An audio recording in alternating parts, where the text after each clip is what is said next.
Duto Realty is a homegrown business with an eye for getting the job done right. From football games to Sunday school and everything in between, these ladies care about our community and the people in it. Helping buyers and sellers in all of Florida with all types of transactions, including residential, commercial, farm, or vacant land. They do it all.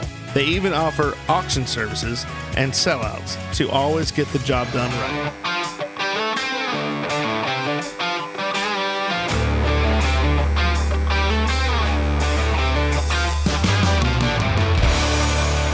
All right, welcome back to another edition of the Goblay Show. I'm your host, Billy Goble, and today we have a special guest. He is a former Major League catcher, and he has coached our very own around here, Jacinto Arredondo.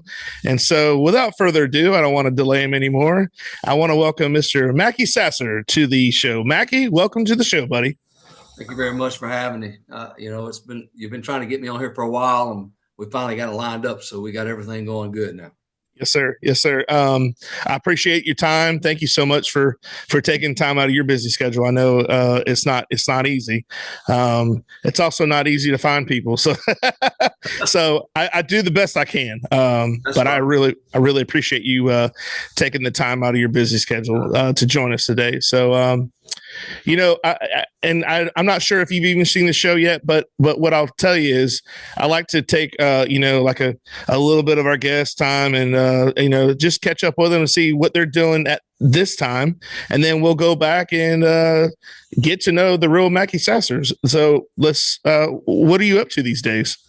Well, I retired in 2022 from coaching baseball where Cinto played. And, I've been kind of doing what I wanted to do, for a long time. I've always done, I have 7 kids, and baseball's taken me away from them for a long time. And so I try to spend as much time as I can with my grandkids and my kids. And, right. I'm a big hunter. I do a lot of things and play golf. And, that was one way I brought my children up, is through hunting and family time and doing the things we got to do when we had the opportunity. And it was always my off season. So I still like to do that. And, right now it's about getting ready for rut in Alabama where I hunt. And, I'll be full force and own it in about another week after I leave Tampa. I'm coming down there for Tino Martinez's golf tournament for University of Tampa. And when I get back, that's what I'll be doing, is hunting. Where you don't have to tell me exactly where you hunt, but where at in Alabama, around what area are you going to? I lived in Dothan, Alabama. Okay. I coached college ball. It's about an hour north in Eufaula. It's called Barber County. It's really, really good deer hunting. Gotcha. And, I only kill what I eat. I love to sit in the woods and just kind of, get your thoughts together. It's a peaceful time and do what you got to do. And, I've always enjoyed it. My kids have all come up through it. And even the girls, they like to go and sit and have a good time. It's a father, child thing. It's just something, you can have a lot of family talks and do a lot of things. And I've done it for a long time. Well, not only that, it gives you time to reflect. It gives you time to, when you go out there in the woods. Now I have don't judge me on this, but I've never been deer hunting. I want to go. I want to go. Just never had a time to go. Never really. I mean, people say when you want to do something, you'll find a way to do it. But I just haven't found a way to do it yet. But it's on not a bucket list, but it's on my to-do list, I'll say. Well, it's peaceful. It is. I mean, my wife would ask me, why are you going to sit in 28-degree weather? I said, you just don't understand waking up to the woods. You're waking up to birds and squirrel, waking up to all kinds of things. It's not about just seeing deer all the time, right. Which I see a lot of deer. It's just about that atmosphere and being in it. You get your peace of mind, like you said, so I enjoy it. I mean, I could sit there for 4 or 5 hours and never see a deer, but you're also seeing other, critters and other things going on. Now, you mentioned Dothan. I've only been through Dothan, I think, one time my entire life, and we were on our way. My aunt and uncle lived in Siloam Springs, Arkansas, and that was on our way up there. And we passed a little place. I'll never forget this. It was the Cowboy Bar. Oh. You know about the Cowboy Bar, don't you? I know very well. Cowboys. Well, Cowboys bar. Okay. So when we drove by, I remember the marquee, and this was back in 2004, June of 2004, and it said live Saturday night, Don Williams. And I thought, my God, that place is going to be rocking in there. I get to see chicken wire and yeah. No, it's not really that bad. It's really a nice place in there. It looks like an old rundown place, but it's really nice. It's okay. When I played there, when I played at Wallace in 82, 83, it was kicking, and it's still kicking to this day. Yeah. They have a beer special and a drink special on Wednesday nights where everybody goes. And, it's 25-cent drinks from 7 to 9. And they still go there. It's amazing that the people always on the Wednesday before Thanksgiving, they have everybody knows to go there. So you're seeing friends you hadn't seen in 30 years. Yeah. Yeah. It's just a good place to go. It's not nothing wild. It's fun. And half of my players when I coached there went. Well, it was a preconceived idea of me driving by, never seen it, right. but from the outside, it looks pretty rough. Can you agree with that? It looks pretty rough. I agree with that. It was like the double deuce. That's right. You're waiting for Patrick Swayze and Miho or Sam Elliott to walk out there and be like, "All right, guys, we got the coolers here." No, but I'll never. Their coolers are very laid back, just sitting back and watching. It really a whole lot of stuff happens there. It's mostly local people. Yeah, well, and that's the idea. When now that you say that, you could also take it that way. You're like, but I bet that's just a nice, like a fun place to hang out. It is, and that's what it's all about. Yeah, I have my brother. He lives in Prattville, and and I'm gonna go visit him in a few weeks. And I've never been. I've been through Alabama, but never really stayed in Alabama. So, but I've only heard nice things about it. Like it's got beautiful scenery, and the hunting is great, and the weather would be perfect. It's a good place to raise a family. Yeah. I mean, I raised my kids there, my younger kids. I got older kids too, but I've raised my younger kids there, and it's a good place to raise your family. Dothan was a good place to, be. Right. I mean, now, we're living in a different world. There's always going to be things that's happening. Right. But it was really a good place to raise your family. So is that where you're originally from? Is Dothan, or is that where you were born? I grew up in Tallahassee. Okay. I was born about 20 miles north of Dothan. Okay. But I was raised in Tallahassee. Okay. So when you were growing up, was baseball like your favorite sport? Did you have another sport that you were like, what, I kind of fell in love with this before I made baseball pretty much a profession? Well, everybody says when I was born, I'll come out to hit, so I love baseball, but I love football too. I played football in, high school and, but baseball was my thing. It came natural to me. Right. I could hit and do the things I had to do. And, I was just, when I was younger, I really didn't have to work at it. I was just good at it. Yeah. And I got older, I learned to work and do everything. I didn't play high school baseball.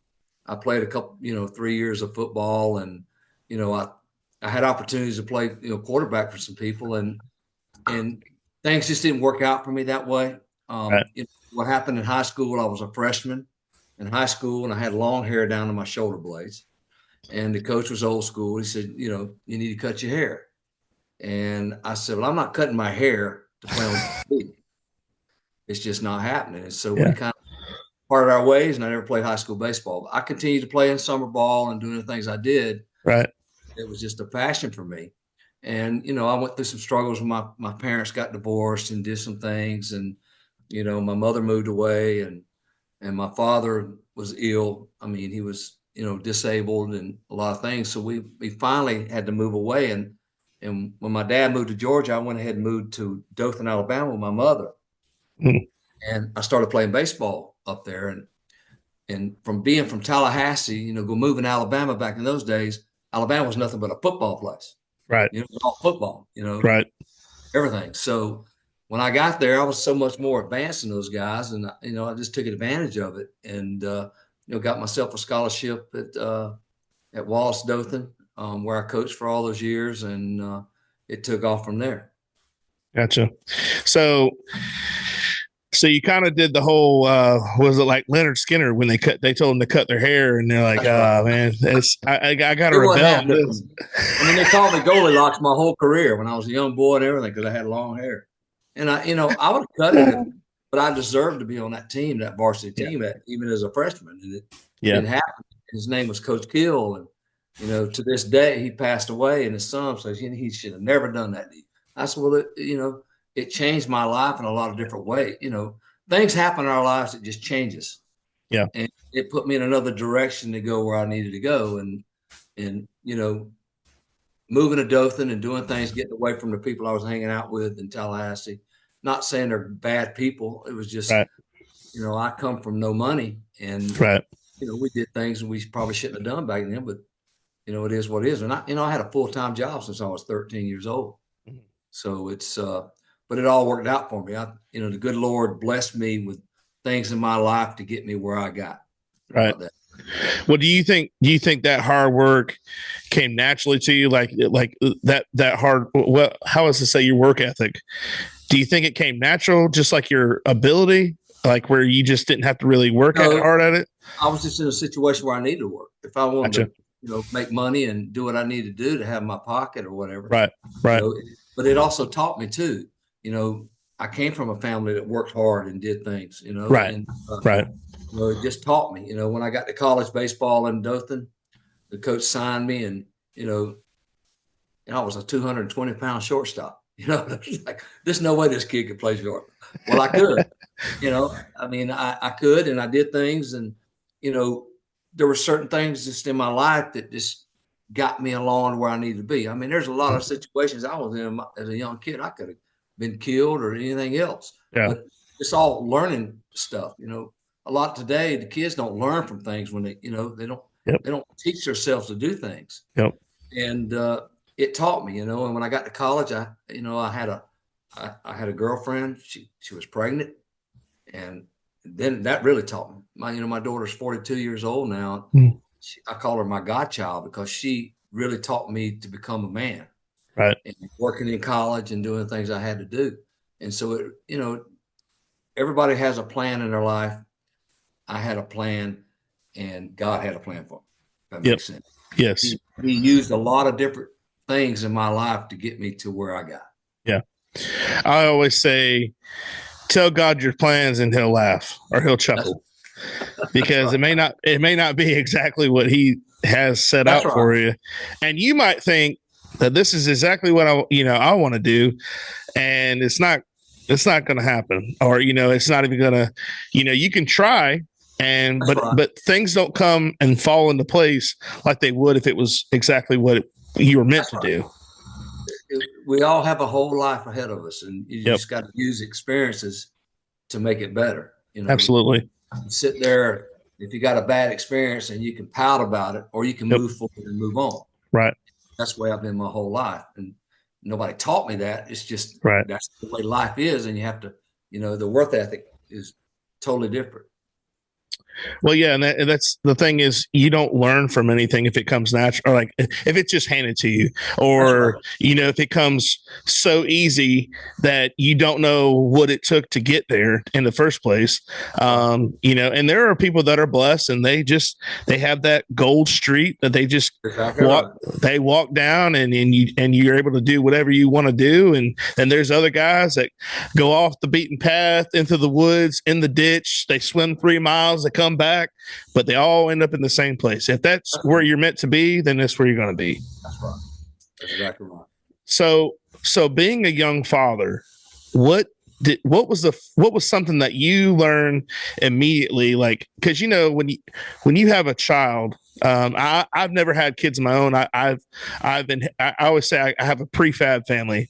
I married my wife who has 2 kids, so I have a prefab family. They came stocked. I didn't have to go through the diaper situation or whatever. One's 18 now and one's 11. So that's a big difference in age, but also they're not toddlers or diapers or anything. So I got to skip a lot of stuff. But what is something that you having to go through that as a young man, a young adult, what was something that the first thing you picked up on that you could tell somebody, hey, that's, a young man that's going through the same thing? Is there something you could give them, any kind of, because kids don't come with instructions, you know what I'm saying? So, well, I got a scholarship to play college baseball, and I'd worked pretty hard to get that. Right. And I had struggles and everything, and do everything I needed to do. And, she got pregnant and I got a baby on the way. So my first thought, growing up in the kind of atmosphere I grew up in, responsibility. Right. So I go out and get a job. I do everything I do. I'm working at UPS at night, my freshman year in college, loading trucks just to have that insurance. I needed this stability to take care of everything. So, and my coach worked with me and did everything. But when that baby was born, your life changes. Yeah. It's just something, I don't know what it is. Everybody told me this, but when that baby's born and it comes out and it's you and your wife, and it changes you. It completely changes you. And it should change every man's outlook on life, because my responsibility, my parents' responsibility was to take care of me, and they worked their ass off to do it. Yeah. But my responsibility was to take care of that kid. So the first thing I did, I quit college for 2 weeks, and I went to Louisiana, where one of my cousins worked in a paper mill, and my first job was cleaning out a boiler, and that was my last job at a paper mill. I called my coach in 2 weeks. I said, "Coach, can I please come back? There's a better route for me." And he says, "Yes, it's been waiting on you. You just call me anyway." So I went back. I went to work. He helped me get a job at UPS, and I loaded trucks and did everything I had to do. But I call her my godchild, because she taught me responsibility. Because when you go to play pro ball, you got a lot of responsibilities back in the day. Now room and board, they get meal ticket, they got everything. Yeah. Back then, you earned $600 a month. Yeah. When I left, and the bonus wasn't that great. And so you had to learn how to survive. And it's just, and I appreciate every bit of that back in the day, because it taught me to be a man. Yeah. And it wasn't given to me. I earned everything I got. And so it just taught me responsibility, and it taught me how to raise my children. And that's, I'm glad you said that, because, players today, young athletes, are having to deal with that same situation when they get those NIL deals, or, and it's not just football. They have it for everybody now, and it's across the board. And you'd be surprised of how many kids don't even know about state taxes or federal income. You know what I mean? Like they don't know anything about that. So they go, I'm going to California. I'm going to go to, just say, like USC. I'm going to go to USC, and I'm going to make, my first year, I'm going to make $350,000 or whatever they do. And then they're not counting. They're not getting that amount. They're going to be getting way less. And then they go, but that's not what I signed up for. I'm like, no, we all know that. That's like, you don't get what you actually make when you have a regular job either. You have to pay your taxes. And I think it's a wake up call for most athletes, young kids that are going through that. And they don't have a clue what's about to happen. Yeah. They got a nice car, and they might put it. Exactly. I was reading, I saw a video about, you remember the home makeover shows? Yes. So when it first came out, and I don't know if it's the same now, but I do know that when it first came out, like after they would revamp this house, they would gut it out, put all these things out. We put 9 television in your house, 9 flat screens in your house. Like, you need 9 flat screens, but they did it anyways. They would stick that person with the bill. Like, they had to pay the taxes and everything on it. That's right. And a lot of people don't even realize it. They're over there chanting, "Move that bus." And they're not realizing these people are going to be stuck with a bill that they might live in this house for about a month, and they can't afford it. I remember Danny Tarnable in New York when I was playing in New York. And taxes were terrible in New York. And then they taxed you everywhere you played. Mm-hmm. So you were filing 13 returns all over every state because they knew you were there. Right. Your schedule's out. They know you're there. That's a lot of money to them guys. If you think about it, 2 weeks of somebody making $3 or $4 million, it was a lot of money. Yep. But he signed for $25 million in New York for 5 years and built a $25 million house. I'm thinking to myself, what are you thinking, brother? I mean, come on. The taxes are going to kill you. Yeah. You learn a lesson. But it took losing his money to earn, to learn that lesson. Yeah, exactly. A lot of people don't understand when you come in, that's one of the things I'm talking about. It taught me at a young age how to save, what to look forward to, how to make that. It taught me. And that was his way of teaching me. And invest your money in different things that are going to work out in the long run that you can benefit from later down the road. Not these fly-by-night companies. Hey, man, I got a car wash. I need you to help me build or invest in. And the sad part is, I don't mean this I'm not trying to sound mean, but they target kids. Okay, they're targeting kids that have no concept of money. So. I mean, it looks real good. Like I said before, it looks really great. But then once you start adding up all this stuff, these kids, they're just as clueless as any. Like, they might as well just, stay where they are. My first bonus check was 1988 Mets against the Dodgers playoffs. And, I got a good amount of money. And my first bonus check, I bought 5 lots in the country club in Panama City, Florida. On the water. Okay. And back then it was $33,000 a piece. Oh, wow. Now they go for $750 to $1 million. So I was buying property, on the coast and really didn't, at the moment, I knew it was going to make money. Right. I really didn't realize how much money it was going to make, Yeah. So I had good people around me, right. Teaching me stuff. Right. So it's, but it's a shame that kids today don't understand a whole lot of things because to me, their parents don't teach them. Look at Cinto and their family. Their dad teaches them. They work. They know what they're doing. They understand money. They understand it. And it should be more that way for all kids. It's not. Promotional consideration paid for by the following. Traveling Tom's Coffee Truck. The delicious mobile coffee truck that brings you the caffeination inspiration you need. We deliver signature coffee products like our Nitro Cold Brew and Caramel Frappe to any occasion or festivity. And for those who don't like coffee, we offer a variety of delicious hot chocolates, energy drinks, lemonades, and teas. That's Traveling Tom's Coffee Truck. Whether your water is supplied by a public municipality or a private well, for residential or commercial use, Purified Water Services, LLC has the solutions to provide you with simply clean water. We offer a complete line of professional water filtration equipment and accessories. Soft water makes a difference you can see and feel. Water heater and appliances last longer with less maintenance. Iron and H2S filters eliminate iron stains and offensive rotten egg odors and protects your water softener equipment from iron fouling. No matter what your problem is, Purified Water Services, LLC has a solution. Contact Kenny Williams at 352-446-2709. Promotional consideration paid for by the following. Webster Ace Hardware and Farm Supply are generous sponsors for today's podcast. They have been a family-owned business for 27 years. This helpful hardware store sells items such as archery, Ariat clothing and boots, Wrangler jeans, case knives, Hammond's candies, and live fishing wear. They also have a full selection of hardware, RV supply, propane, Ben Moore, Royal & Clark, and Kingston paints. You need a barn or fencing job done?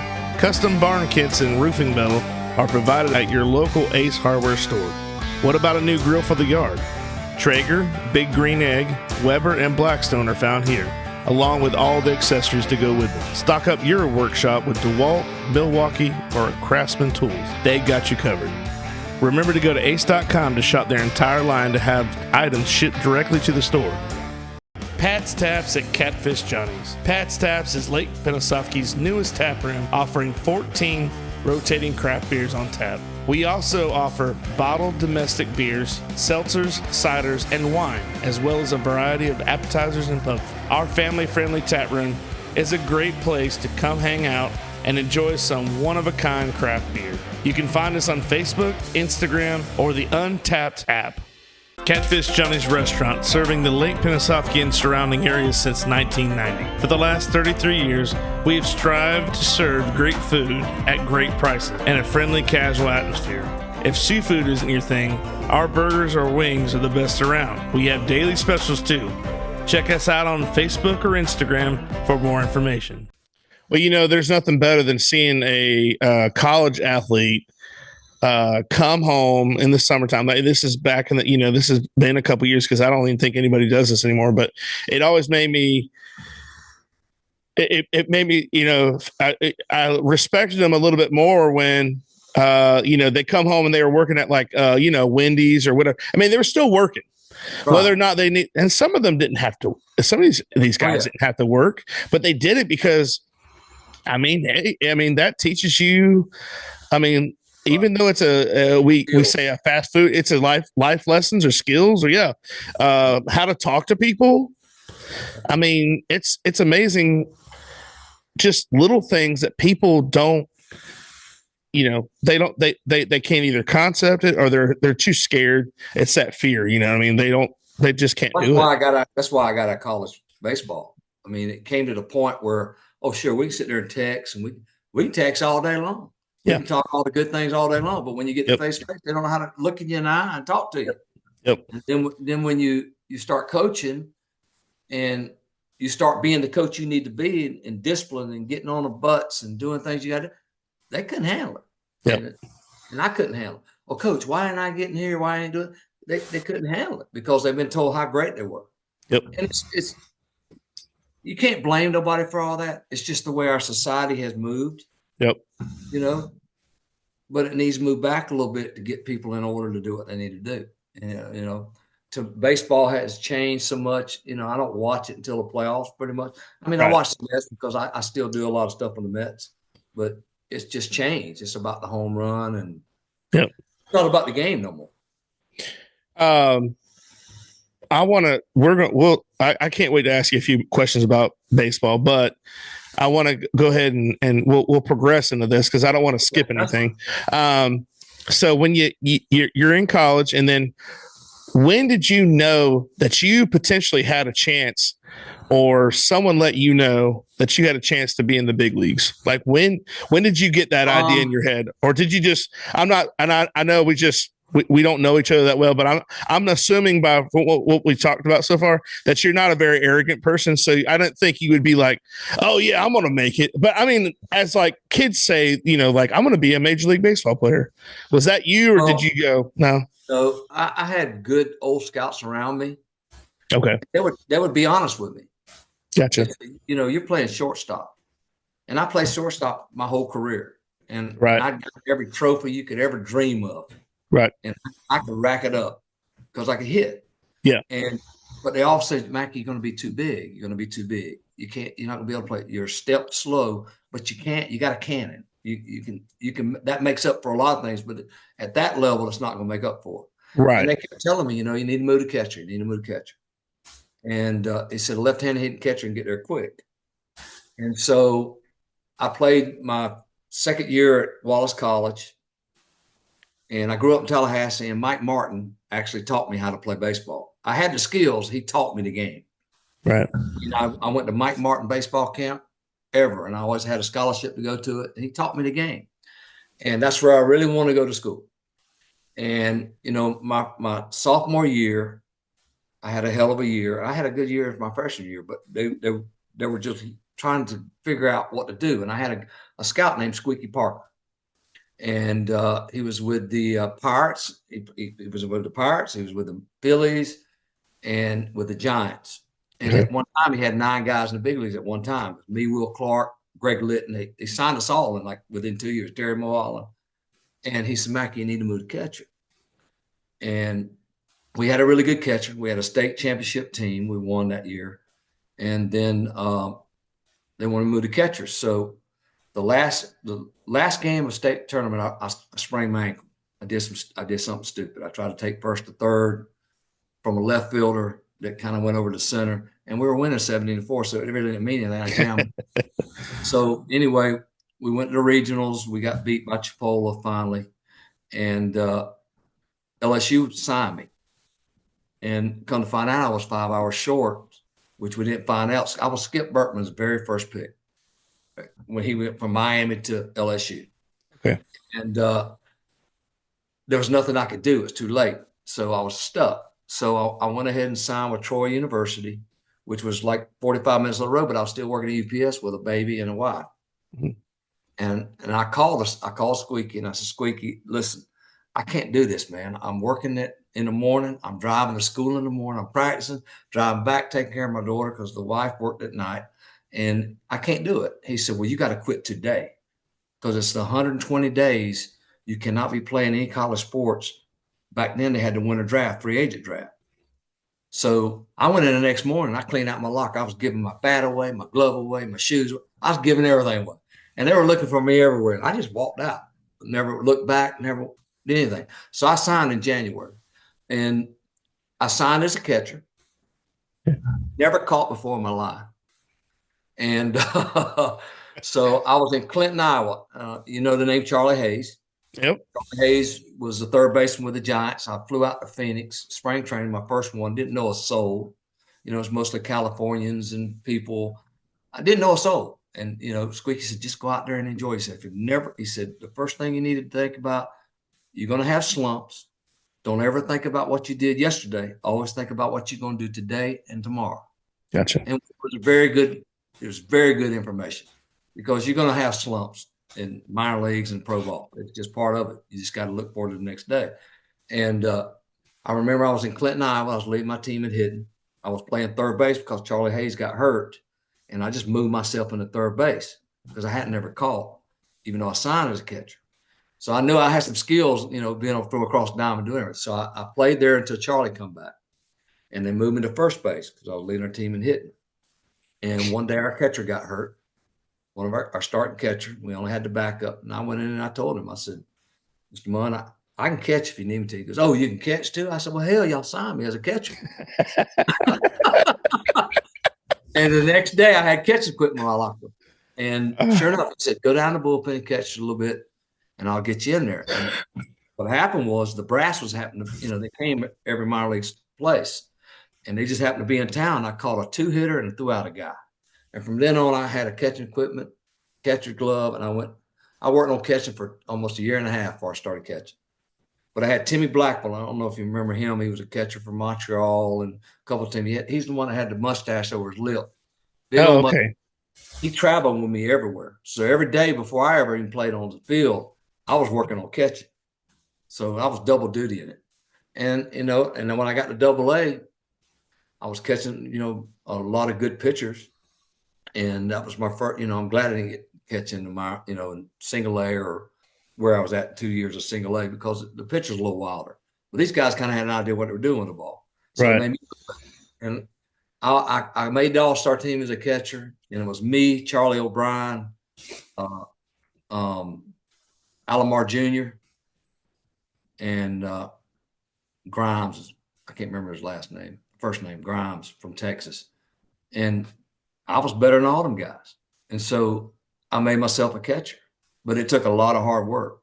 It wasn't just good to me. And a year and a half later, I was in the big leagues.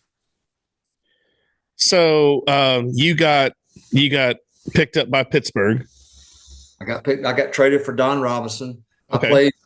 I got called up with the Giants. You know, it was Bob. Giants. Okay. It was Bob Melvin and Bob Brentley, and Bob Melvin got hurt, so I got called up. And I played one game, and I played against the Pirates. Okay. And I got 4 C's. I didn't get a hit, but I laced some balls. And before July 31st, I got traded for Don Robinson because the Giants were in the playoff run. Right. And they traded me, and I went to the Pirates. That's right.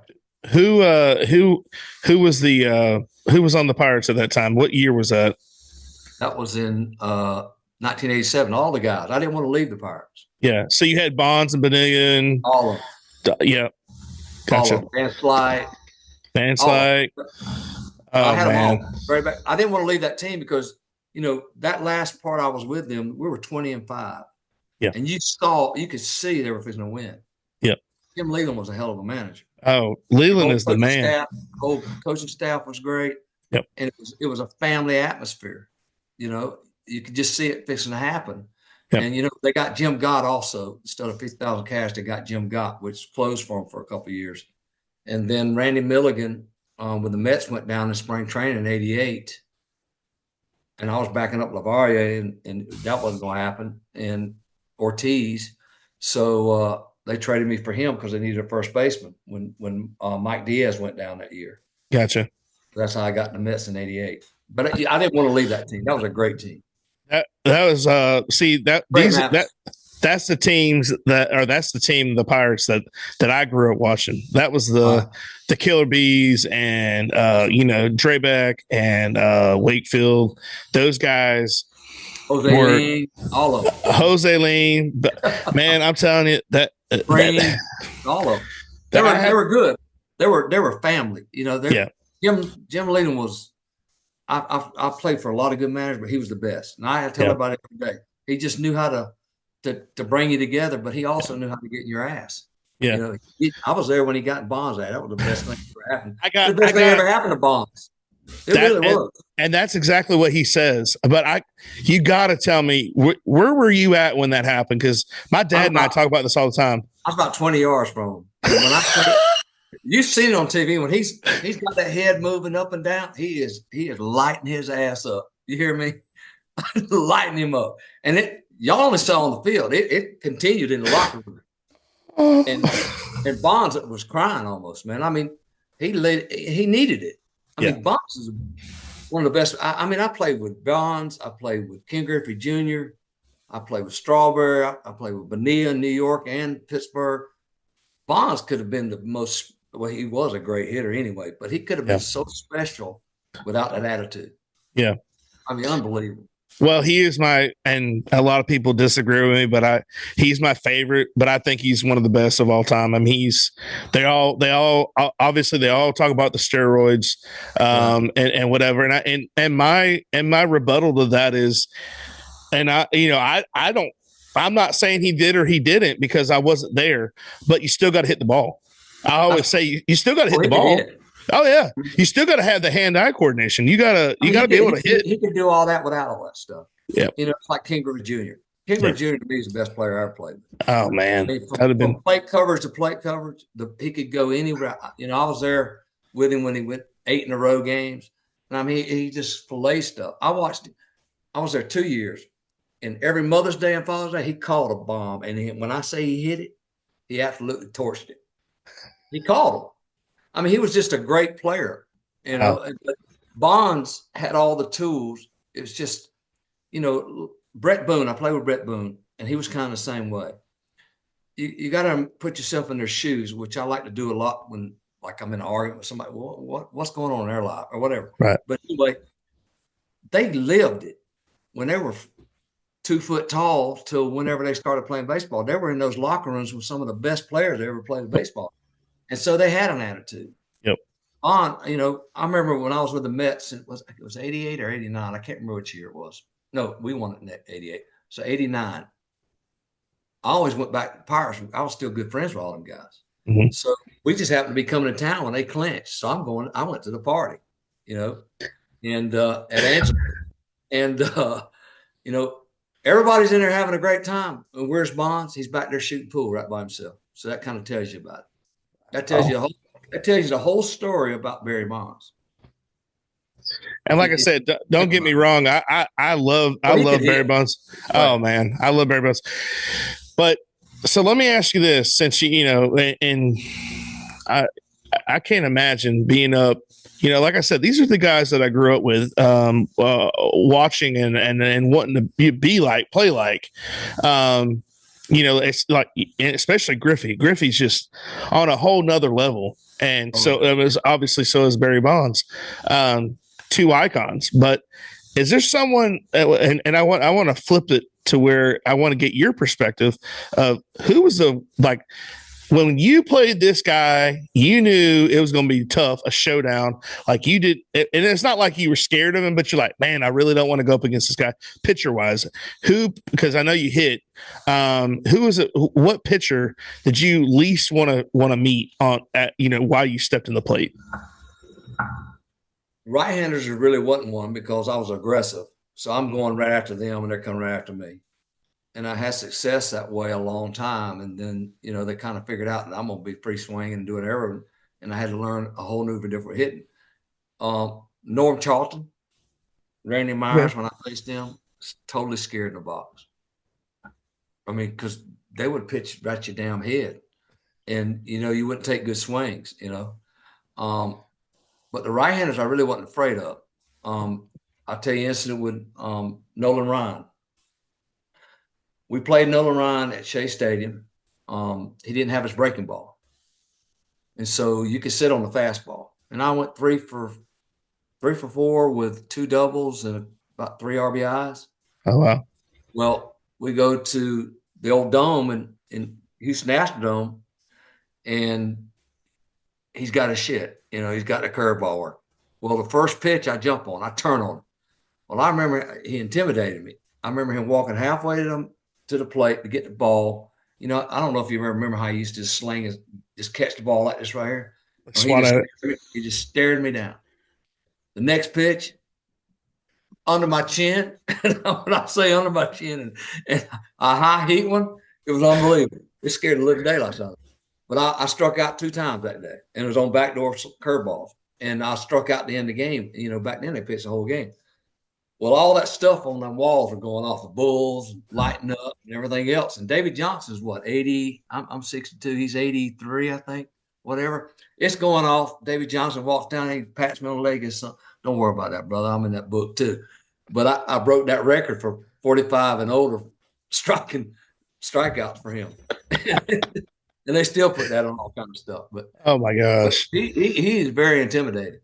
I had a lot of success with Maddox and Smoltz and those guys. It's because I was an early count guy, and they were always trying to get ahead of people. Once they got ahead, they could do what they want to do, and that wasn't me. But Nolan Ryan, Randy Johnson scared me in spring training one time. You remember the All-Star game when he threw it over Kruk's head? Oh yeah. Well, he got me too. He lit me up, and back then he was wild.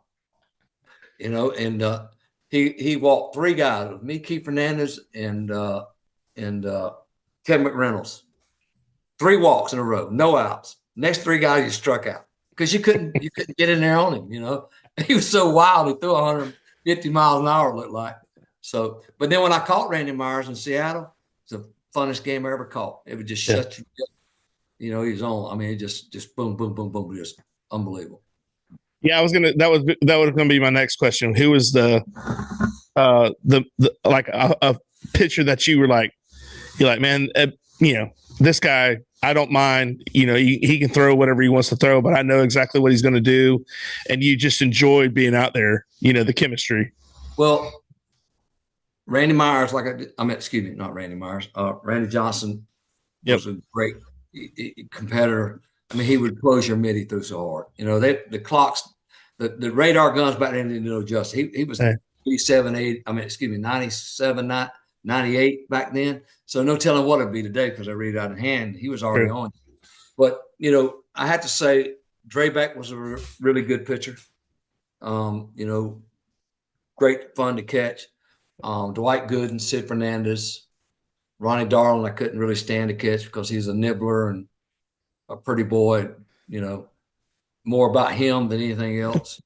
But Dave Cone was probably the funnest to catch I've ever caught. Back when he was young, his theory was to strike everybody out. So he's throwing down 50-footer fastballs because, he comes from side to top. He'd strike out 16, 17 guys. And I've watched guys actually go back to the dugout. Jack Clark with St. Louis one night. He didn't got him 3 times. He got him a 4th time. And the next thing you know, everybody's running out of the dugout at Shea Stadium. He done broke the damn toilet and then filled up the whole the whole dugout with water.